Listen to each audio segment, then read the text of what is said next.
قارین بہت ہی ضروری ہے کہ آپ اس کے بارے میں جانیں۔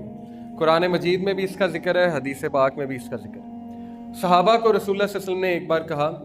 کہ اللہ سبحانہ و تعالیٰ نے تمہارے ساتھ 2 اینجلز، ایک حدیث میں آتا ہے 2 فرشتے، ایک میں آتا ہے 4، دونوں روایتیں موجود ہیں۔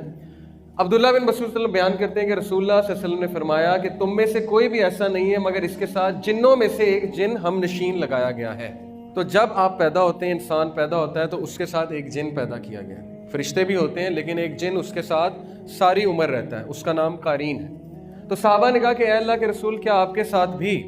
کسی نے جسارت کر لی پوچھنے کی، تو آپ صلی اللہ علیہ وسلم نے فرمایا کہ میرے ساتھ بھی ہے، لیکن اللہ نے اس پر میری مدد کی ہے تو وہ مسلمان ہو گیا اور مجھے صرف نیکی کا حکم دیتا ہے، کیونکہ وہ تو اللہ کے رسول تھے صلی اللہ علیہ وسلم، تو انہوں نے اس کو بھی قائل کر لیا تھا۔ لیکن بہرحال یہ جن آپ کے ساتھ آپ کی موت تک رہتا ہے،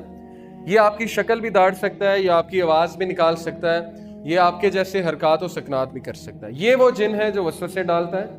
جس سے پناہ مانگی الذی یوسوس فی صدور الناس من الجنۃ والناس، اور یہی وہ جن ہے جو آپ کو برائی کی طرف اکساتا ہے، آپ کو جو ہے وہ تنگ کرتا ہے اور مختلف طریقوں سے آپ کو نقصان پہنچانے کی کوشش کرتا ہے۔ جو آؤٹ سائڈ جن ہے نا، باہر کا جن، اس کے لیے آپ کے اندر آنا، آپ کو نقصان پہنچانا بہت ہی مشکل ہے۔ اللہ تعالیٰ نے آپ کو نیچرل پروٹیکشن دی ہوئی ہے، اللہ تعالیٰ نے آپ کو فرشتوں کی پروٹیکشن دی ہوئی ہے حفاظت کے لیے، فرشتے ہر وقت آپ کی حفاظت کر رہے ہوتے ہیں۔ تو جو باہر کا جن ہے اس کے لیے اندر آنا آلموسٹ امپاسبل ہوتا ہے۔ ابن تیمیہ اس کے بارے میں لکھتے ہیں، انہوں نے جو کتاب لکھی تھی جنات کے بارے میں، اس میں وہ کہتے ہیں کہ 2 حالت میں باہر کا جن اندر آنا اس کے لیے بڑا آسان ہو جاتا ہے، کیونکہ اس کے لیے دروازے کھل جاتے ہیں 2 حالت میں۔ ایک، جب انسان خوشی میں آپے سے باہر ہو جائے، پاگل ہو جائے، دیوانہ ہو جائے اور پاگلوں کی طرح حرکتیں کرنے لگے، جیسے گورے کرتے ہیں نا، شراب پی کے آپے سے باہر ہو جاتے ہیں، پاگل ہو جاتے ہیں جشن میں، تب اس کے لیے دروازہ کھل جاتا ہے۔ دوسرا، جب انسان شدید غم کی حالت میں ہوتا ہے، بہت زیادہ غم کی حالت میں، اور بہت زیادہ روتا ہے، غم کرتا ہے، ڈپریشن کی حالت میں جاتا ہے، تب بھی اس کے لیے دروازہ کھل جاتا ہے اور تب بھی باہر کا جن جو ہے وہ اندر داخل ہو سکتا ہے۔ اسی لیے دیکھیں، یہ جو کالے جادو والے ہوتے ہیں، یہ جب جن کو بھیجتے ہیں نا،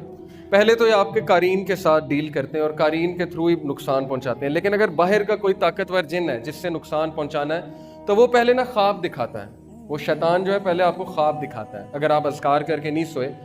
تو خواب اس طرح کے ہوتے ہیں کہ وہ بڑے ڈسٹربنگ ہوتے ہیں، بہت ہی عجیب و غریب سے خواب ہوتے ہیں۔ آپ کو ایسی یادیں دکھاتا ہے، یا آپ کو دکھائے گا کہ آپ کے ماں باپ کی وفات ہو گئی ہے، یا آپ کو بہت ہی پخانہ، گندگی، شیر، سانپ، اس طرح کی چیزیں نظر آئیں گی تاکہ آپ فل ڈسٹرب ہو جائیں۔ پھر جب وہ آپ خواب کسی کو بتاتے ہیں نا، گندا خواب، تو اس کو انرجی ملتی ہے،